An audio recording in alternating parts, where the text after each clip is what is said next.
নমস্কার বন্ধুরা, কেমন আছেন আপনারা সবাই? আশা করছি সবাই অনেক ভালো আছেন। আজকে আপনাদের আমি তৈরি করে দেখাবো মুগের ডালের খাস্তা কচুরি। এই পদ্ধতিতে আপনারা একবার হলো মুগের ডালের খাস্তা কচুরিটা বাড়িতে তৈরি করবেন, খেতে ভীষণ ভালো হয়। মাত্র 1 কাপ ময়দা লাগবে, তাতেই কিন্তু এতগুলো মুগের ডালের খাস্তা কচুরি তৈরি হয়ে যাবে। ভেতরে যে পুরটা থাকবে সেটাও অনেক সহজ পদ্ধতিতে তৈরি করব, যেটা খেতে অনেকটা সুস্বাদু হবে। অবশ্যই রেসিপিটা পুরো দেখবেন, অনেক ভালো লাগবে আপনাদের। আর আজকের রেসিপিটা যদি আপনাদের ভালো লাগে তাহলে একটা লাইক দেবেন, তার সঙ্গে চ্যানেলটিকে সাবস্ক্রাইব করে অবশ্যই আমার পাশে থাকবেন। তো চলুন শুরু করে দিই আজকের রেসিপি। তো আজকের এই কচুরিগুলো তৈরি করার জন্য মাত্র 1 কাপ ময়দা লাগবে। আমি এখানে 1 কাপ ময়দা নিয়ে নিলাম। এবার 1 কাপ ময়দার জন্য এখানে স্বাদ মতো লবণ দিয়ে দিচ্ছি। লবণটাকে একটু প্রথমে মিশিয়ে নেব, আর তারপরে ময়মের জন্য দিয়ে দেব চা চামচে করে 2 চামচ পরিমাণে সাদা তেল। যে চামচগুলো আমরা বাড়িতে রেগুলার ইউজ করি সেই চামচে করে আমি 2 চামচ সাদা তেল এখানে দিলাম।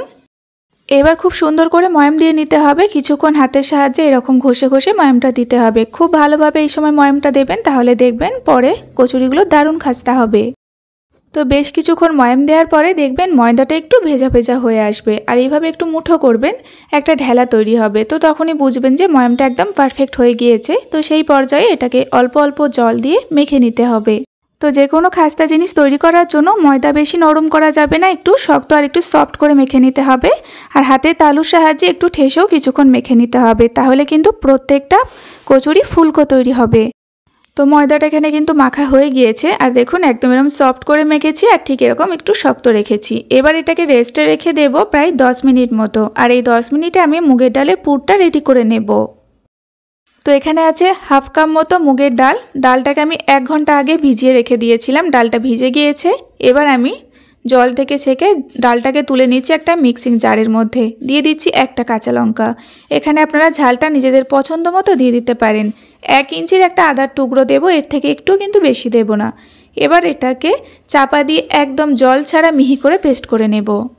ডালটা পেস্ট করা হয়ে গিয়েছে, হাতের সাহায্যে আমি তুলে নিচ্ছি, আর একদম মিহি করে পেস্টটা তৈরি করতে হবে। তো এইবার আমি পুরটা রেডি করে নেব। তার জন্য একটা ভাজা মশলা তৈরি করব। প্রথমে একটা শুকনো লঙ্কা দিলাম, 1/2 চামচ গোটা জিরে, 1/2 চামচ গোটা ধনে, 1/2 চামচ গোটা মৌরি। এবারে সমস্ত গোটা মশলাগুলোকে একটু নেড়েচেড়ে ভেজে নেব হালকা করে। একদম কিন্তু দেখবেন বেশি ভাজা হবে না, হালকা একটু নেড়েচেড়ে নিতে হবে 10 থেকে 12 সেকেন্ড মতো। তো এটা কিন্তু হয়ে গিয়েছে ভাজা। এবার এটাকে আমি নামানোর পরে ঠান্ডা করে একটু দানা দানা ভাব রেখে গুঁড়ো করে রেখে দেব। পুরটা তৈরি করার জন্য ওই কড়াইয়ের মধ্যে দিয়ে দিলাম 3 চামচ মতো সাদা তেল। তেলটা খুব ভালোভাবে কড়াইয়ের চারপাশে ছড়িয়ে দিতে হবে, তাহলে ডালটা ভাজার সময় একটু আটকে যাবে না। তেলটা গরম হলে দিয়ে দিলাম 1/2 চামচ কালো জিরে, 1/2 চামচ হিং, আর দিয়ে দিচ্ছি সেই ভাজা মশলা। দেখুন এরকম দানা দানা ভাব করে এটাকে গুঁড়িয়ে নিয়েছিলাম, একদম মিহি করে গোড়ানো যাবে না। তো এটাও আমি তেলের মধ্যে দিয়ে দিলাম। এইবার 10 থেকে 12 সেকেন্ড একটু নাড়াচাড়া করে নিতে হবে। আর এই পুরটা তৈরি করার সময় ফ্লেমটা একদম লোতে থাকবে। এবার আমি দিয়ে দিলাম বেটে রাখা ডাল, 1 চামচ পরিমাণে চিনি, 1/2 চামচ পরিমাণে লবণ, আর দিচ্ছি একটু কাশ্মীরি লঙ্কার গুঁড়ো, এটা সম্পূর্ণ কালারের জন্য দিলাম। এবার খুব ভালোভাবে ডালের সঙ্গে সমস্ত মশলা মিশিয়ে নিতে হবে প্রথমে। তো খুব ভালোভাবে দেখুন মশলাগুলো মিশিয়ে নিয়েছি। এবার ডালটাকে একটুখানি শুকিয়ে নিতে হবে কিছুক্ষণ। খুব তাড়াতাড়ি পুরটা তৈরি হয়ে যাবে, 1 মিনিটও সময় লাগবে না। কিছুক্ষণের মধ্যেই দেখুন পুরটা একদম এরকম ঝরঝরে হয়ে যাবে। এটাকে এখন নামিয়ে ফেলবো, তো কারণ এটা ঠান্ডা হওয়ার পরে আরও একটু ড্রাই হয়ে যাবে। তো এটা প্লেটের মধ্যে নামানোর পরে আমি এটাকে ঠান্ডা করতে দিয়ে দিচ্ছি। এই সময় আমি ময়দা থেকে লেচিগুলো কেটে নেব। ময়দাটা প্রায় 5 থেকে 10 মিনিট রেস্ট হয়ে গিয়েছে। এবার হালকা হাতে একটু মেখে নিয়ে এর থেকে আমি মিডিয়াম সাইজ করে ছোট্ট ছোট্ট করে লেচিগুলো আর কি কেটে নিচ্ছি। খুব একটা বড় হবে না, মিডিয়াম সাইজ করে লেচিগুলো কেটে নিতে হবে। সমস্ত লেচিগুলো কাটার পরে আমি হাতের সাহায্যে একটু গোল গোল করে একটা বড় থালার মধ্যে একটা সাইডে নিয়ে নিলাম, আর এক সাইডে নিয়ে নেব মুগের ডালের পুর যেটা বানিয়ে রেখেছিলাম। এখন কিন্তু ঠান্ডা হয়ে গিয়েছে, সেটাও আমি সাইডে নিয়ে নিলাম, কারণ এগুলো কিন্তু বেলে নেওয়ার কোনো ঝামেলা নেই, হাতের সাহায্যেই তৈরি হয়ে যাবে। এবার যেইভাবে আর কি পিঠের জন্য আমরা একটা জায়গা তৈরি করে নিই সেরকমভাবে এটাকে তৈরি করলাম। এরপরে দিয়ে দিচ্ছি পরিমাণ মতো ডালের পুর। পুরটা বেশ একটু বেশি পরিমাণে দিলে খুব সুন্দর লাগবে এই খাস্তা কচুরিগুলো। দেখুন পুরটাকে দিয়ে দিয়েছি। এবার খুব ভালোভাবে মুখটাকে আটকে দিতে হবে। এই সময় কিন্তু কাজটা খুব ভালোভাবে করতে হবে, মানে খুবই ভালোভাবে আর কি মুখটাকে চেপে বন্ধ করে দিতে হবে সব দিক থেকে। এইবার এটাকে একটু হাতের সাহায্যে গোল করে একটু চ্যাপটা করে নেব প্রথমে, যাতে পুরটা একটু ছড়িয়ে যায়। আর তারপরে দেখুন এরকম আঙুলের সাহায্যে এটাকে গোল করে নিচ্ছি। খুব একটা বড় হবে না, এরকম সাইজ করে কচুরিগুলোকে আমি সমস্ত রেডি করে নিলাম।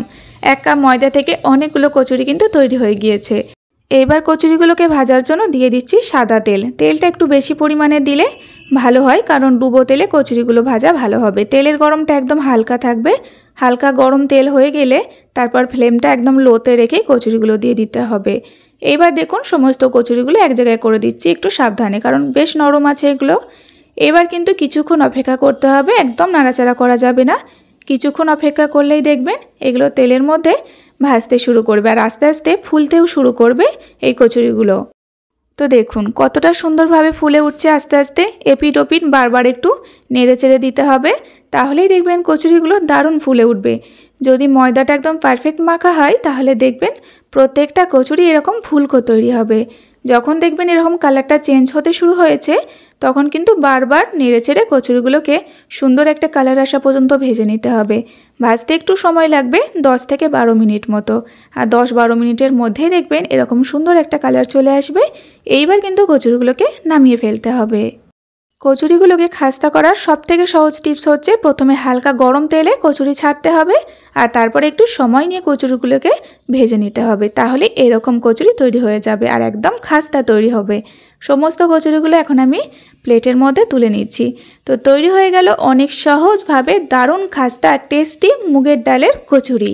আর কতটা খাস্তা সেটা আপনারা দেখেও বুঝে নিতে পারবেন। একদম খাস্তা তৈরি হয়েছিল। যতটাই ঠান্ডা হবে তত খাস্তা ভাবটা বাড়তে শুরু করবে। ভেতরের ডালের পুরটা জাস্ট অসাধারণ খেতে হয়েছিল। অবশ্যই তৈরি করুন বাড়িতে। আজকের রেসিপি ভালো লাগলে অবশ্যই একটা কমেন্ট করবেন, তার সঙ্গে ভিডিওটা সম্পূর্ণ দেখলে চ্যানেলটিকে সাবস্ক্রাইব করে পাশে থাকবেন। আজ এই পর্যন্ত আবারও ফিরে আসবে এরকম কোনো সহজ রেসিপি নিয়ে। ততক্ষণে আপনারা সকলেই ভালো থাকবেন এবং সাবধানে থাকবেন।